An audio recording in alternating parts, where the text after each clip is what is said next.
안녕하세요. 저는 40대 초반의 지방 사는 여자입니다. 보통이라는 수식어로 가득한 제 삶에 갑자기 이런 일이 생길 줄은 몰라서 이렇게 글을 쓰게 됐어요. 인생의 반쯤은 살아오니 옳고 그름이라는 게 눈에 보이는 것만은 아니고 그 안에 숨겨진 사연들은 더 많다는 걸 알게 되더라고요. 제가 시댁 시부와 시동생과 인연을 끊게 된 것도 남들이 보면 충분히 흉볼 수 있는 거라고 생각하고 있고요. 하지만 저는 아무리 생각해도 제가 그렇게 나쁘게 했다고는 생각하지 않아요. 여기 글을 쓰는 것도 정말 제가 잘못했나 싶은 마음이 들어서 다른 사람들의 의견을 들어보고 싶은 마음에 고민하다가 결정하게 된 거거든요. 저와 남편은 대학 동기로 캠퍼스 커플이었어요. 많은 커플들이 사회생활에 들어가면 헤어졌지만 저는 남편과 계속 함께했고 그 덕에 결혼까지 하게 됐죠. 결혼 후 아이를 낳고 둘이 열심히 번 돈으로 지방에 있는 아파트를 자가로 사서 들어갈 정도였으니 저희도 열심히 살아온 것은 틀림이 없었어요. 결혼 때 친정은 기댈 수도 없을 정도로 힘든 상태였고 시댁도 시모 혼자 돈을 벌어서 사느라 지원을 받을 수도 없는 상황이었어요. 시모는 워낙 꼼꼼하고 차분한 분이라 젊을 적부터 한 푼 한 푼 열심히 모아 겨우 마련한 아파트를 한 채 가지고 계셨어요. 처음에는 시모와 제가 잘 맞지 않다고 생각했거든요. 제 성격이 워낙 예민해서 특히 애 키울 때는 시모의 행동들이 하나부터 열까지 거슬렸었죠. 하지만 시모는 그런 저의 예의 없는 행동에도 참아가며 긴 시간을 기다려주고 저를 설득해 주셨어요. 그런 부분에서 제가 얼마나 많은 위안과 감사를 느꼈는지 결국 애를 키우면서 저와 시모 사이는 엄청 돈독해졌어요. 함께 전쟁을 치르는 전우 같은 느낌으로요. 친정엄마보다 시모를 더 잘 챙길 정도였죠. 시모가 이 정도니 고부 갈등은 없겠다 싶으시죠? 그런데 그렇지만도 않더라고요. 나머지 시부와 시동생이 참으로 골칫덩어리들이었어요. 시부는 쓸데없이 가부장적인 분이시라 저와 시모를 여자라는 이유로 무시하고 막 부려먹기 일쑤였어요. 돈 한 푼 벌어다 주지도 않고 시모가 벌어온 돈으로 생활하는 주제에 말이죠. 게다가 시동생은 생긴 것만 번지르르 하지 실속 없고 허풍도 심하고 겉멋이 많이 들어 누가 봐도 겉만 그럴싸한 남자였죠. 아니 그냥 이 정도라면 차라리 밉지는 않을 텐데 시동생은 매번 시모가 벌어오는 돈 족족 손이나 벌리는 참으로 쓸모없는 사람이었어요. 이 상황을 아는 저와 남편은 어찌 보면 필연적으로 시모를 고생시키는 두 사람에 대해 안 좋은 감정을 지닐 수밖에 없었죠. 솔직히 시모가 없었다면 시댁에 들릴 필요도 없었을 거예요. 제가 시부와 시동생에게 철저하게 실망하게 된 건 남편과 결혼한 지 8년이 넘어갈 때쯤이었어요. 그 해에는 남편과는 나이 차이가 많이 나는 시동생이 결혼을 이야기를 꺼냈죠. 시동생은 당시 번듯한 직업이 없었고 근무한 횟수가 꽤 되는데도 돈 한 푼 없이 결혼을 하게 된 상황이었어요. 솔직히 결혼이라는 걸 해보신 분들은 다들 아시겠지만 하나부터 열까지 다 돈이잖아요. 저는 친정이 그리 잘 살지 못해서 그렇게 할 엄두도 못 냈지만 남편은 워낙 태생이 단단한 사람이거든요. 그런 사람 있잖아요. 주머니에 돈 들어가면 잘 안 나오는 사람. 그렇다고 구두쇠는 아니고 정말로 필요할 때는 돈을 쓰는 그런 사람이었어요. 당시 친정아버지가 아프셔서 집안이 휘청했는데 그때 도와준 게 남편이었어요. 그리고 결혼식은 간소하게 하자고 했었고 저는 너무나도 고마운 마음으로 그렇게 하기로 했었죠. 어쨌든 이런 남편과는 전혀 다른 게 시동생이었거든요. 헐렁하고 경제관념도 그닥 없는 데다가 보여주기식 소비를 무척 좋아하는 사람이었거든요. 그런 사람이 결혼을 하겠다고 하니 처음에는 저와 남편이 말렸어요. 나이가 많은 것도 아닌데 왜 빨리 결혼할 거냐고요. 그런데 상대방 여자 쪽이 이미 임신을 한 상태라 마냥 기다리라고 할 수도 없는 노릇이었어요. 결국 시동생의 결혼 비용은 결국 시모의 통장에서 모두 다 나가게 되었어요. 전세 비용 보태달라는 게 5천만 원에 결혼식에 필요한 대부분의 돈을 시모에게서 마련했어요.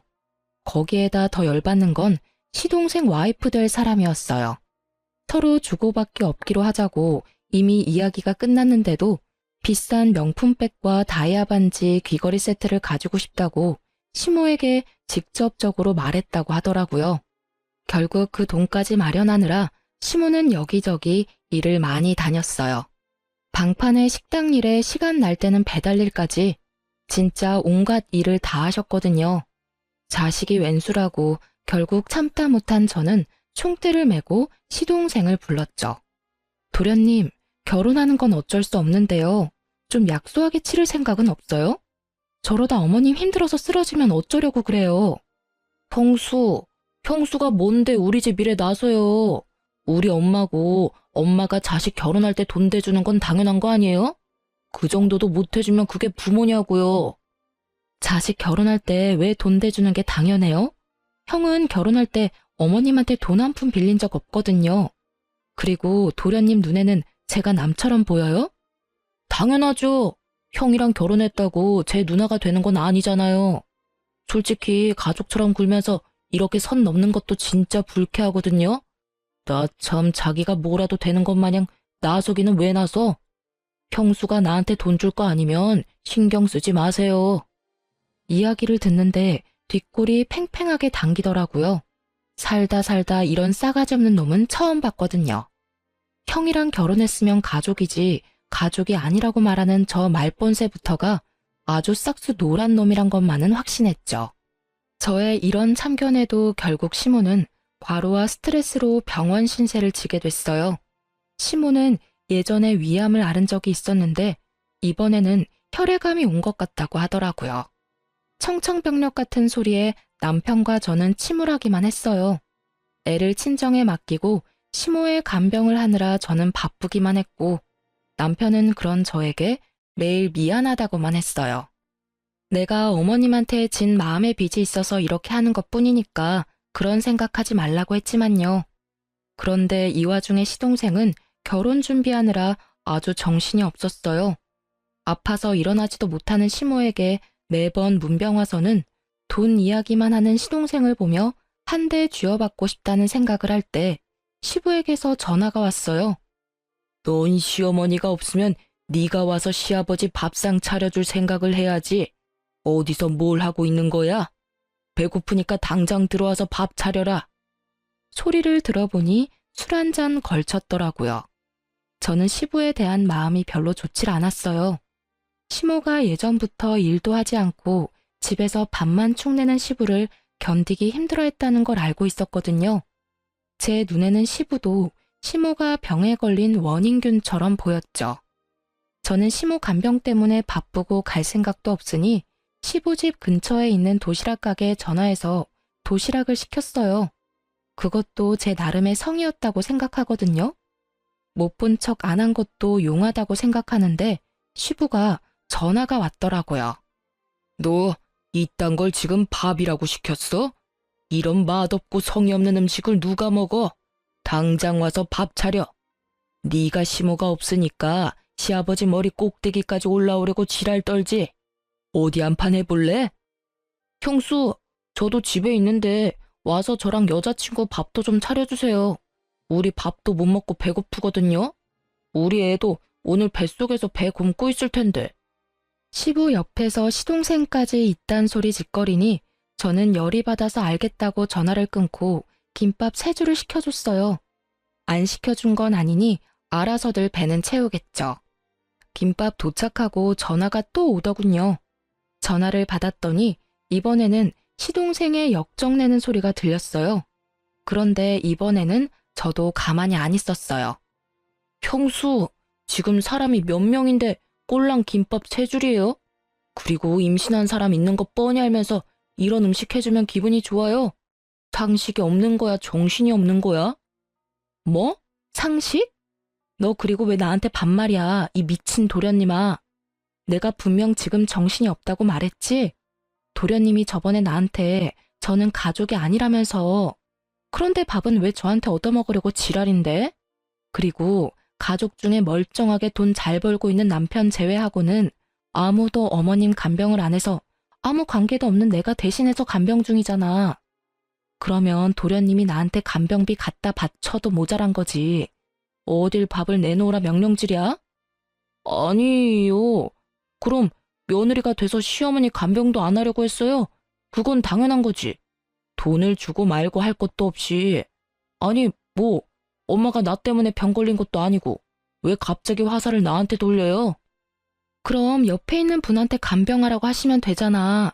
곧 며느리 될 건데. 다이아 반지 세트랑 명품 가방까지 받았으면 할 도리는 다 하고 보내드려야 맞지 않나? 그리고 도련님, 네가 지금 돈 한 푼 없이 장가 간다고 해서 어머님이 그 돈 마련하느라 과로해서 지금 암 재발한 거라고 난 생각하거든요. 도련님이 인간으로 태어났으면 어머님한테 이러면 안 되지. 그걸 왜 저한테 화내냐고요. 밥 한 번 해달라고 했다고 완전 사람 쓰레기로 몰아버리네. 됐어요. 밥 해주기 싫으면 해주지 마요. 우리가 돈이 없는 것도 아니고. 결국 저의 지랄 같은 말에 시동생은 전화를 끊더군요. 그리고는 형한테 전화를 했었나 봐요. 물론 형님한테 한 번 더 혼났지만요. 병원에 온 남편이 이야기하더라고요. 미친놈이 너 어머니 간병하는 거 뻔히 알고도 집에 밥하러 오라고 했다는데 그게 정말이냐고요. 그래서 시부랑 쌍으로 그 지랄했다고 했더니 욕을 한 사발 더 해줄 걸 그랬다고 하더라고요. 그러면서 여전히 상태가 위중한 시모의 모습에 남편은 눈물만 흘렸죠. 그리고 그날 이후 한 달도 지나지 않아 시모가 돌아가셨어요. 그런데 시모 사망일에 더 빡친 일이 있었어요. 시동생이 저에게 슬쩍 오더니 말하더라고요. 형수, 엄마 재산 나누는 거에 대해서 형이랑 이야기 좀 했어요? 형 성격 뻔히, 아니, 저한테 와서 돈 이야기 묻는 거 보면 이 싹수노란 인간 말종이 사람처럼 안 보입니다. 어머니 돌아가신 지 몇 시간이나 됐다고 돈 이야기를 꺼내요. 도련님이 돈이 급한 건 알겠는데 돌아가신 어머님 등골까지 빼먹으려고 하는 그 행동이 진짜 인간이 할 수 있는 행동이에요? 열받은 제가 시동생에게 소리치자 시동생은 도리어 저에게 한 소리 퍼부으려고 얼굴을 귀신같이 일그러뜨리더라고요. 저도 지지는 않을 생각으로 눈 부릅뜨고 있었는데 결국은 주위에서 시동생을 보며 수군거리자 입을 꽉 닫더군요. 그 길로 시모 보내는 길 내내 썩은 표정 지어서 저는 또 열이 받았어요. 가는 길도 불편하게 만들어 제 마음까지 아팠으니까요. 이 일을 계기로 저는 저 인간들과 상종도 하지 말아야지 생각했어요. 물론 지켜지지 못했지만요. 저는 시모가 돌아가시면 재산 정리가 깨끗하게 될 거라고 생각했어요. 유산이라고 해봐야 아파트와 통장, 보험금 뿐이었으니까요. 그런데 그게 생각 외로 복잡하게 돌아가는 일이 생겼어요. 시모 명의로 된 아파트에 담보대출이 설정되어 있더라고요. 일단 아파트가 남편 앞으로 상속은 되는데 온전히 아파트로 받으려면 그 돈을 갚아야 하더라고요. 그 돈을 못 갚으면 아파트를 팔아서 그 대출금을 마련해야 하는 거고요. 아파트는 6억이 좀 안 되는데 대출은 2억 7천 정도였어요. 거의 반값이었죠. 남편과 저는 시모가 이 큰 돈을 어디에 썼나 싶더라고요. 그 와중에 시동생은 아파트 빨리 팔고 자기 몫으로 반을 달라고 아우성이었고요.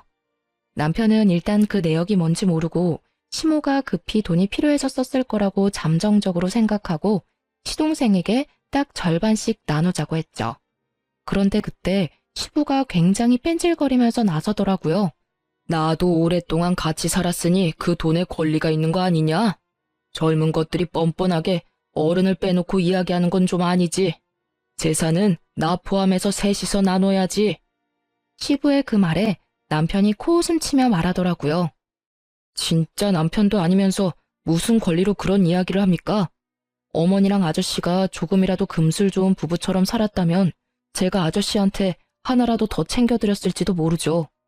그런데 우리 어머니한테 어떻게 하셨는지 기억 안 나세요?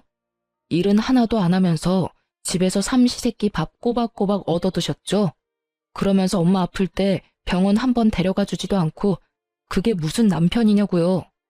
실은 저도 늦게 알게 됐는데 시모와 시부는 사실혼 관계라고 하더라고요. 시부는 처음에 혼인신고를 하지 말자고 했고 시모는 마음이 상해서 결국 그 뒤에 시부가 혼인신고하라는 말을 그냥 무시하고 혼인신고를 하지 않았다고 하더라고요. 특히 시부가 일을 안 하게 된 날부터는 혼인신고하면 자식들이 더 힘들까봐 일부러 혼인신고를 안 한 것 같더라고요. 그러니 시부는 법적 상속인이 아니게 된 거죠. 말 한번 섭섭하게 하네. 나도 너희 엄마 걱정했어. 그 사람도 없는데 돈까지 없으면 지금 당장 길거리에 나 앉으라는 말이냐? 그런 법도가 어디 있어? 사실혼 관계도 혼인 관계지. 걱정하셨겠지.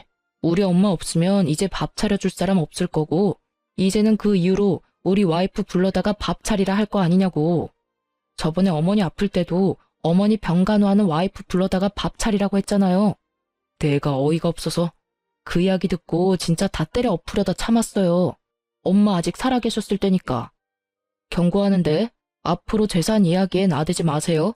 어떻게 할지는 제가 결정합니다, 아저씨. 결국 시부는 남편 말에 열받았지만 대꾸는 못했죠. 자기도 이리저리 찾아봤을 거예요. 사실혼 관계라는 것만으로는 아무것도 받을 수 있는 게 없다는 걸 알았겠죠. 시부는 남편과 대화가 통하지 않으니 시동생을 이용하려 하더군요. 며칠 뒤 부동산에서 연락이 왔어요. 동생분이 너무 재촉하는 바람에 이쪽도 곤란한데 금매라면 더 싸게 내놓을 생각 없냐고요. 저와 남편은 그때 시모 유품을 정리 중이었거든요. 남길 만한 추억이 되는 물건이나 물려받을 만한 귀중품을 제외하고는 다 버릴 생각으로 정리 중이었는데 그 전화가 오니 남편은 화가 나서 시동생을 불렀어요. 그리고 그때 시모의 화장대 아래에서 대량의 장부가 나왔어요. 그걸 확인하니 시모가 써둔 가계부였어요. 그 꼼꼼한 성격만큼 10원짜리 하나까지 내역이 싹 다 적혀 있더라고요. 그리고 그걸 보다가 아파트 담보대출이 왜 생긴 건지를 알았어요. 시모가 둘째에게 대출해주고 차용증 받아놓은 게 있더라고요. 결국 남편 극대노해서 시동생 오자마자 난리쳤어요. 야, 너 이거 뭐야? 엄마 장부에 너한테 돈 빌려준 거 적혀 있던데 엄마가 너한테 돈 빌려준 거 왜 이야기 안 했어? 너 우리가 이거 못 찾았으면 돈 받을 때까지 거짓말할 작정이었어? 형, 봤어? 설마 내가 말 안 했겠어? 나도 오늘 할까 내일 할까 생각하고 있었어. 뭐 형이 먼저 알게 됐으니까 말할 것도 줄었네. 돈이 좀 필요했는데 아버지가 아파트 담보대출 받으면 된다고 가르쳐줘서 엄마한테 부탁했지. 그 이야기를 듣는 동안 남편의 흥분한 얼굴이 냉정하게 가라앉는 걸 봤어요. 아, 정말 화가 엄청 났구나 싶었죠. 그래서 제가 물었죠. 그러면 도련님, 그 대출금은 어디에 쓰신 거예요? 개인이 빌리기에는 큰 돈이고 그렇다고 도련님이 집을 가지고 계신 것도 아니고. 전세금마저 시모에게 빌릴 정도면 집이 없다는 생각이 들어서 물어봤는데 돌아오는 대답에 저와 남편은 벙쪘어요. 아, 그거요? 재개발되는 곳 있는데 거기 건물이 5억짜리거든요? 근데 재개발되면 금액이 엄청 뛸 거잖아요. 그거 생각하고 빌린 거고 아직 잘 갖고 있어요. 5억짜리 집에 2억 7천을 빌렸으면 나머지 금액은 도련님 돈인 거네요? 그쵸. 그것도 은행에서 빌려서 지금 원금이랑 이자만 거의 200만 원 넘게 나와요. 솔직히 이번에 아파트 팔고 자동으로 갚으면 내야 할 대출금도 줄어드니까 저도 좋죠. 실실 쪼개며 말하는 시동생에게 남편이 결국 참지 못하고 버럭 화를 냈어요. 야, 그걸 자랑이라고. 너 장부에 어머니가 너한테 돈 빌려준 게 얼마인지나 알아? 대출금만 차용증이 있을 뿐이고 그 이후로 네가 매달 2, 30씩 야금야금 가져간 것까지 계산하면 장난 아니거든? 그런데 너 처음에 시치미 떼고 아파트 처분하고 3억 절반으로 나누자고 했지. 가만 보니까 내가 몰랐으면 너 그 돈 다 꿀꺽할 셈이었네? 네가 아파트 대출금 싹 다 가져갔으니까 넌 아파트 처분하고 남은 돈에 아무런 권한 없는 거 알지? 지금 네가 이 아파트 처분과 관련한 돈 중에 주장할 수 있는 금액은 2천만 원이 다야. 그러니까 나머지 금액은 내가 다 가져가도 할 말 없지? 그런 게 어딨어. 나도 엄마 아들이고 유산 주장할 수 있지. 그리고 엄마가 나한테 돈 빌려줬다는 거 어차피 차용증 없으면 다 필요 없는 거 아니야? 떡하니 있는 차용증을 없는 셈 치자는 거냐? 너 미쳤지? 이거 봐. 차용증을 적어놨네. 네가 지장까지 딱 찍어서. 확인이 왜 안 되겠냐고 이 모자란 놈아. 아이고 저것도 아들이라고 큰 돈 빌려주고 죽기 직전까지 일하러 다닌 어머니 생각하면 너한테 돈 한 푼도 주기 싫으니까 앞으로 내 앞에서 유산 이야기 꺼내지도 마. 내가 법적으로 정확하게 반으로 나눠서 줄 거니까. 이악 물고 말하는 남편에게 시동생도 누나를 부라리더라고요. 형이 무슨 자격으로 그딴 말 하는데? 나도 엄마 아들이라고.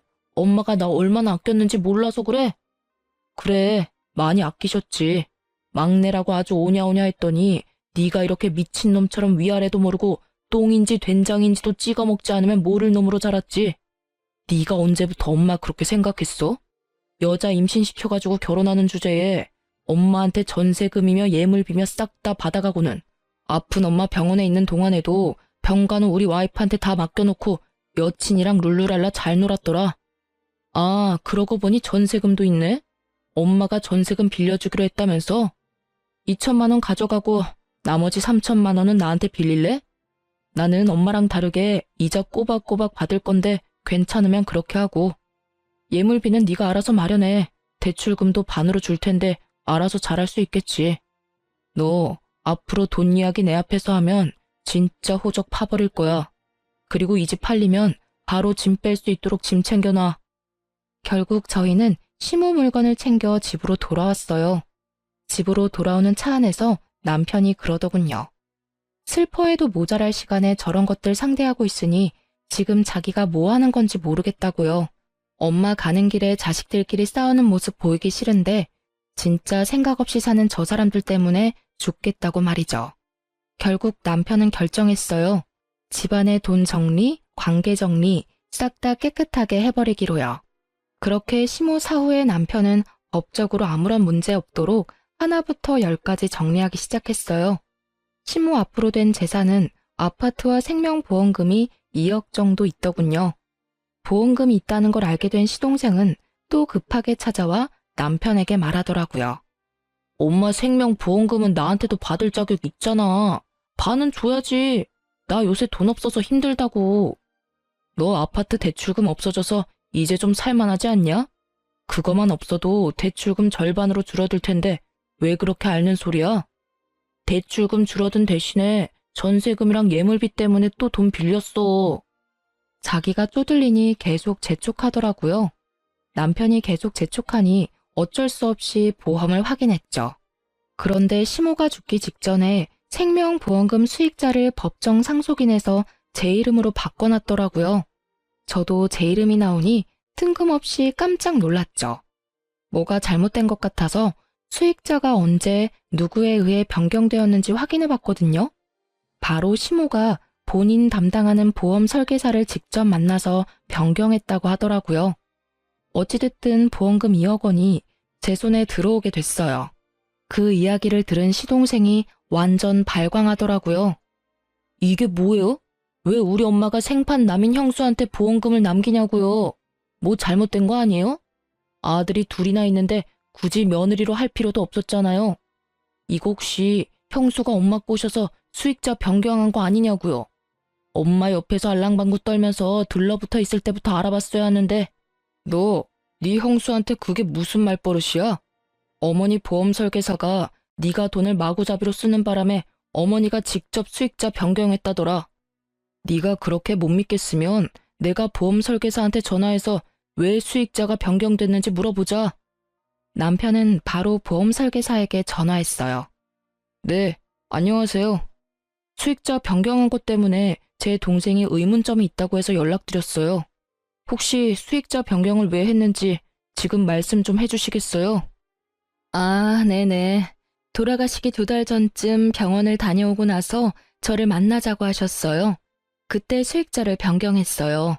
수익자를 며느리 앞으로 한다길래 제가 여쭤봤거든. 장성한 아들이 둘이나 있는데 며느리한테 변경하는 이유라도 있냐고요. 그랬더니 둘째가 씀씀이가 해프고 집 거덜낼 정도로 가져가니 보험금을 받으면 다 써버릴 거라고 하더라고요. 어차피 아들놈들은 아파트 나눠 가질 건데 보험금이라도 자기 병수 밟은 며느리 앞으로 주고 싶다고. 돌아가기 직전에도 확인 전화하시며 말씀하셨고요. 그리고 무엇보다 며느리에 대한 마음이 애틋하시더라고요. 아플 때 힘들 때 자기 신경 써주는 건 며느리밖에 없다고 하시는 거 보니 고부간의 사이가 무척 좋은 것 같다고 생각했죠. 거짓말이죠? 엄마가 설마 나한테 한 푼도 안 남겨주시다니. 이거 형수가 다 모함한 거죠? 왜 내가 아들인데 나는 한 푼을 못 받아요? 이거 진짜 둘이서 짜고서 나 물 먹이려는 거 아니에요? 어쩌면 이렇게 둘이서 다 가져갈 수가 있어요. 우리가 뭘 다 가져가는데? 너 말 똑바로 해. 네가 가져가는 건 2억 9천만 원이야. 그것만 해도 크다고 생각하는데 뭐가 하나도 없냐고. 너 그 돈 묶여 있었으니까 별 생각 없지? 그게 엄마 돈이라는 생각도 없고. 네가 이러니까 보험금 수익자를 변경하신 거지. 그러니까 왜 그렇게 되냐고요. 아파트 담보대출은 이미 끝난 건이잖아요. 보험금은 다르죠. 엄마가 넣은 보험금을 왜 며느리인 형수가 가져가요? 형수가 받을 거면 제 와이프도 받아야 되는 거지. 이거 명백한 차별이고 문제 있는 사항이라고요. 나 진짜 이런 식이면 고소할 거예요? 하세요. 도련님 마음대로 한번 해보시라고요. 도련님이 어머님한테 어떻게 한 건지 가슴에 손을 얹고 생각해봐요. 어머님이 정 떨어지는 것도 당연하지 않을까 싶은데 그걸 도련님만 모르고 계시네요. 아파서 병원 들어와 있는 사람한테 결혼식 돈 모자라다고 돈 달라고 그렇게 떽떽거리며 사람 괴롭게 만들어 놓고 뭐요? 도련님 여자친구한테 보험금 주고 싶었으면 여자친구한테 엄마 병간호나 좀 해주라고 하지 그랬어요. 그랬으면 저 혼자 가져갈 일도 없었을 텐데. 아니 도련님이고 시아버님이고 어떻게 아픈 어머님을 그런 식으로 대할 수 있어요? 어머님이 식모예요? 어머님이 돈 뽑는 기계냐고요. 당신들이 그런 식으로 행동하니까 어머님이 생판 남인 며느리한테 돈 남긴 거 아니냐고요. 어깨 위에 있는 게 장식이 아니면 생각들 좀 하시라고요. 결국 제 말에 반박조차 못한 시동생은 부들부들 떨며 남편에게 기가 막힌 말하더라고요. 알았어. 형수 말 다 맞다 치고 이해하고 넘어갈게. 보험은 이미 수익자가 지정된 상태라 바꿀 수 없다고 하니 포기할게. 이렇게 됐으니 보험은 필요 없어.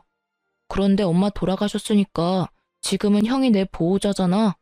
그러니까 내 빚보증 좀 서줘. 정신 나간 놈아. 내가 왜 네 보호자야? 네가 미성년자야? 너 일하고 돈 버는 사지 멀쩡한 성인이야. 나는 빚보증 같은 거 서줄 생각 없어. 네가 평생 엄마 등골 빼먹으면서 살아서 남한테 빨대 꽂는 게 당연한 거라고 생각하는 것 같은데 나한테까지 그런 식으로 하게 두지는 않을 거야. 너도 나이 먹을 만큼 먹었으니 너 알아서 해. 다른 사람들한테 손 벌릴 생각하지 말고. 그럼 어쩌라고. 나도 곧 죽겠는데. 형이면 형답게 좀 해달라고. 이제 곧 결혼인데 나 땡전 한 푼 없어. 엄마 유산 형이랑 형수가 다 가져가게 생겼잖아. 어이가 없네. 왜 내가 다 가져가. 너도 가져갔잖아. 아파트 담보대출 빼면 안 되지.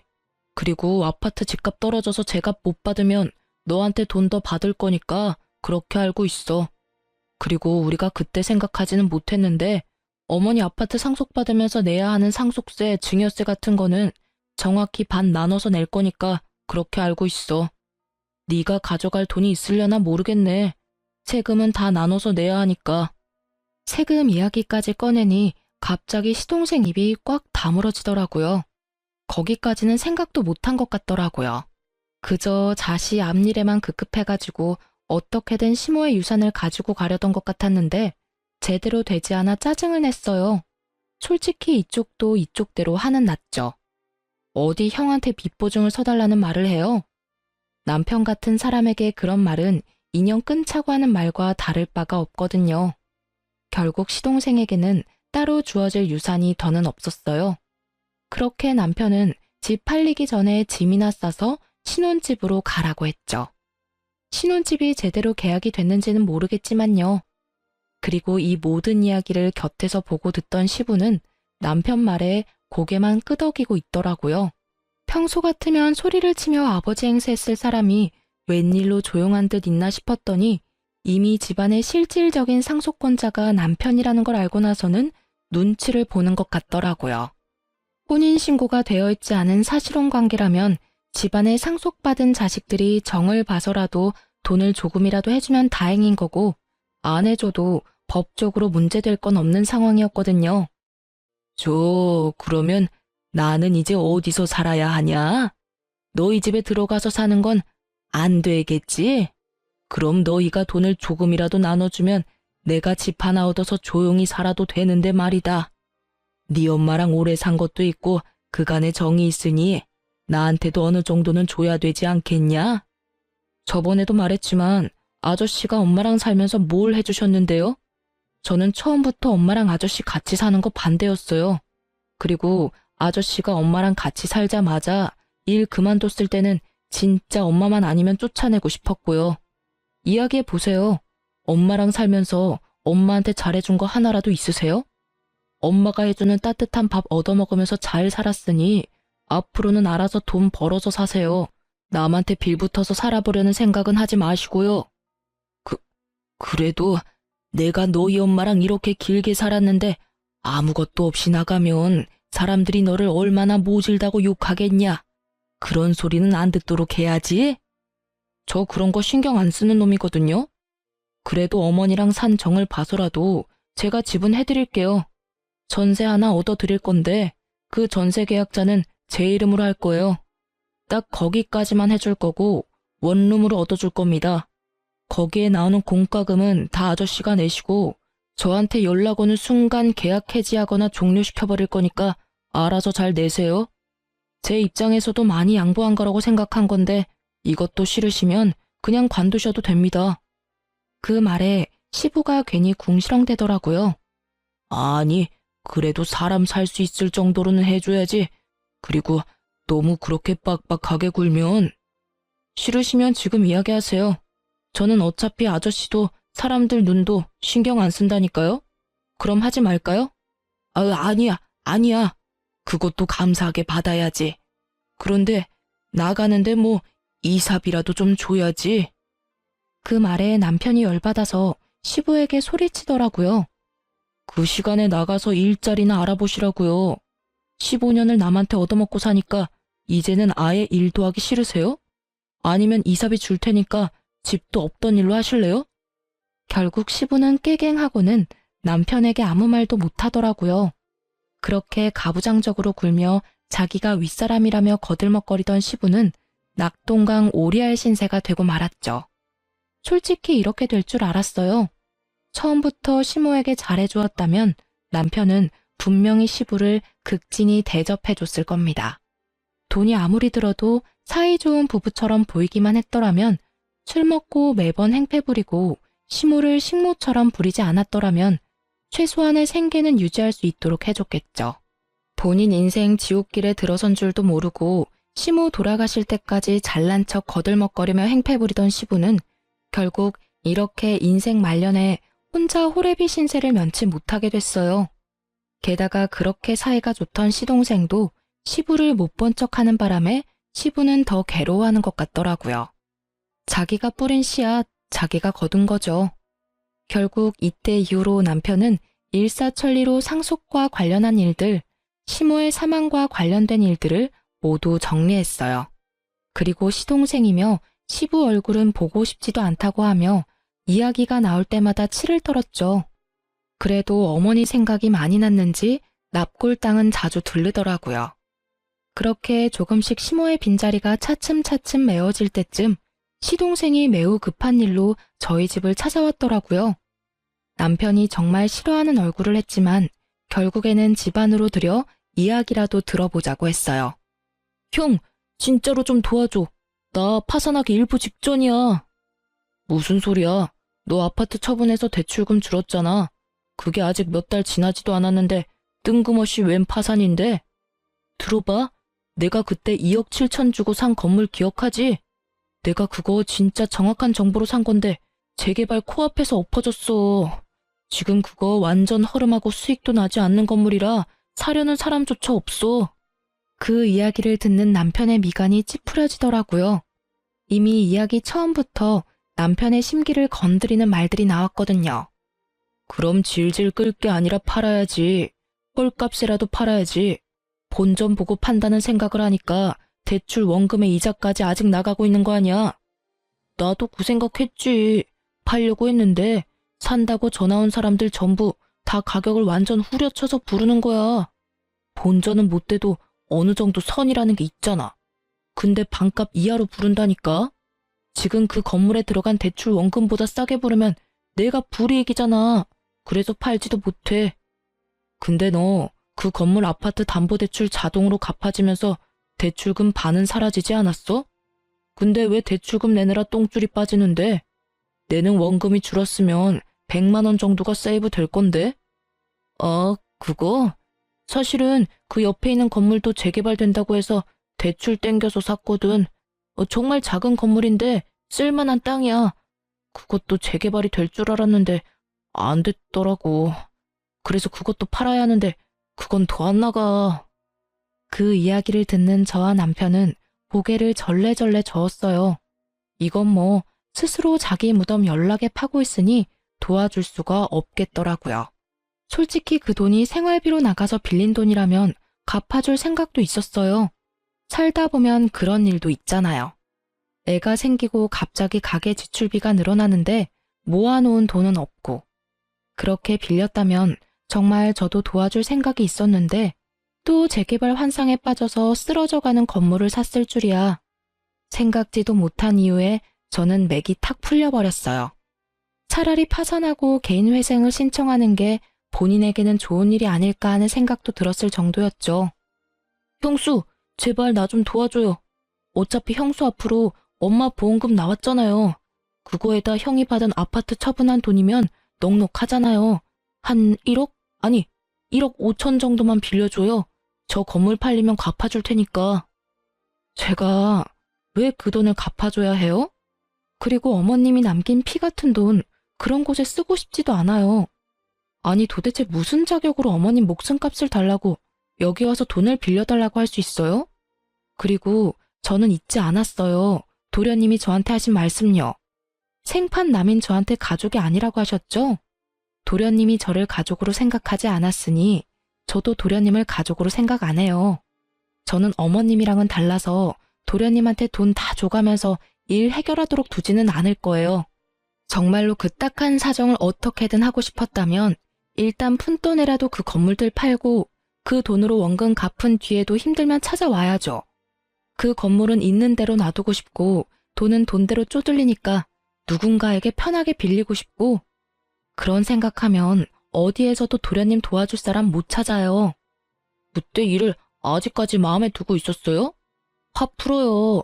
남이라고 한 거는 그냥 화가 나서 던진 말이고, 형님 와이프면 우리 조카 엄마인데 내가 설마 형수님을 정말 남으로 생각했을 리가 없잖아요. 그리고 푼돈으로 그 건물 파는 건 절대로 말이 안 되죠. 솔직히 재개발이 엎어졌다고는 하지만 또 언제 재개발 구역에 포함될지 모르는 일이고, 재개발되고 나면 그 일대도 땅값 오를 테니까 그때까지만 잘 버티면 돈 더 벌 수 있는데, 그때까지 버틸 수 있을 만큼의 돈이 있는 사람들에게나 해당되는 일이잖아요. 지금 당장 죽고 못 살겠다며 형한테 달려오는 사람이 무슨 미래를 말하는데요? 지금 당장 도련님한테 미래가 있긴 해요.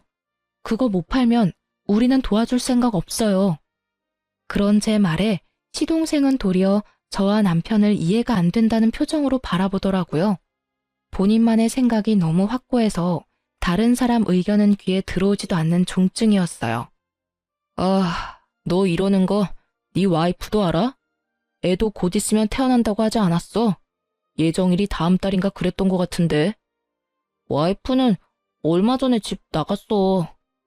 전셋집도 자기가 생각하는 만큼 못 가졌다고 엄청 싫어했는데 결혼식 할 때 쓸 다이아 반지 세트랑 명품백도 원하는 거 못했거든. 돈이 너무 없어서. 엄마 돌아가시고 나면 유산 나오니까 그걸로 하면 된다고 달랬는데 유산이 없었잖아. 아파트는 내 대출금에 깎여버리고. 보험금은 형수가 수익자가 돼서 한 푼도 받은 게 없으니까. 그 이야기하고 다음날 집 나갔어.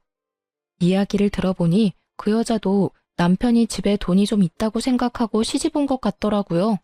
그런데 알고 보니 완전 빈털터리에 빚만 가득하다는 걸 알고는 빚이 자기한테 넘어오기 전에 튄 걸로 보이더라고요. 솔직히 여자가 야가 빠졌다는 생각을 하기는 했는데 시동생 꼴이 저 모양이니까요. 저런 남자와 결혼하면 평생이 가시밭길 아니겠어요? 그런 여자의 선택을 야속하다 할 수도 없는 노릇이죠. 그런데 그 여자가 참으로 약삭빠르게 결혼식을 하면서 비걱거리니까 혼인신고를 안 했대요. 시동생이 무슨 사고를 쳐도 그 여자에게는 아무런 문제도 없겠죠. 참 장가 잘 갔다는 생각을 했어요. 우리는 알려주지 못하는 인생의 쓴맛을 그 여자가 알게 해주었으니 말이죠. 큰 인생 경험을 한 시동생이었지만 결국 그런 큰일에도 크게 변함은 없었습니다. 그리고 시동생의 이야기를 들은 저희는 시동생을 도와주지 않았어요. 우리가 도와주지 않더라도 그 건물들을 처분하면 살 길이 나오니까요. 그런데 결국에는 시동생이 그 돈을 다 못 갚아서 전부 경매로 넘어갔고 결국 파산 신청에 들어갔다고 하더라고요.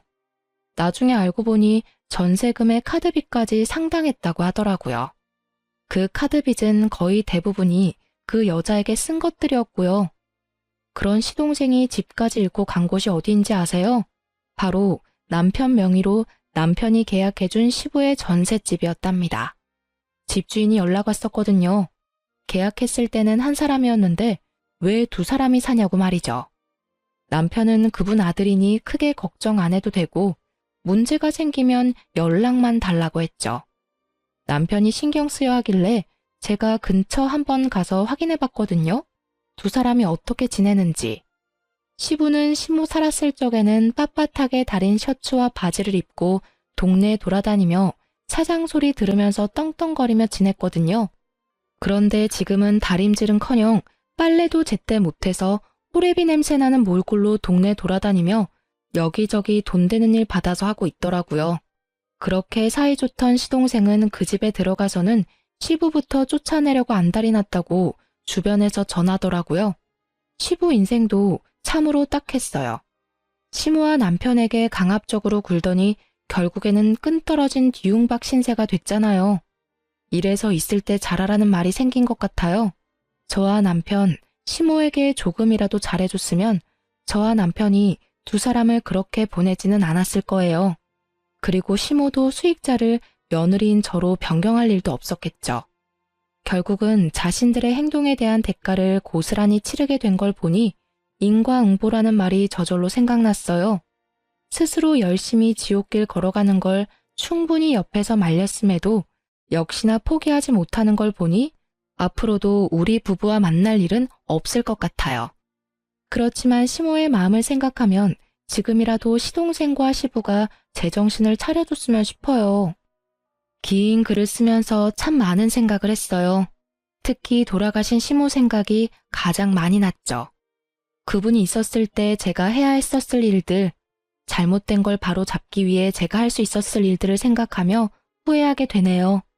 그러니 글을 읽고 계시는 분들, 있을 때 잘하라는 말이 괜히 있는 게 아니더라고요. 마음을 다하고 절대 나중에 후회하지 마세요. 시동생과 시부를 보면 그게 딱 와닿아요. 앞으로도 후회 없이 열심히 하루를 살아갈 거예요.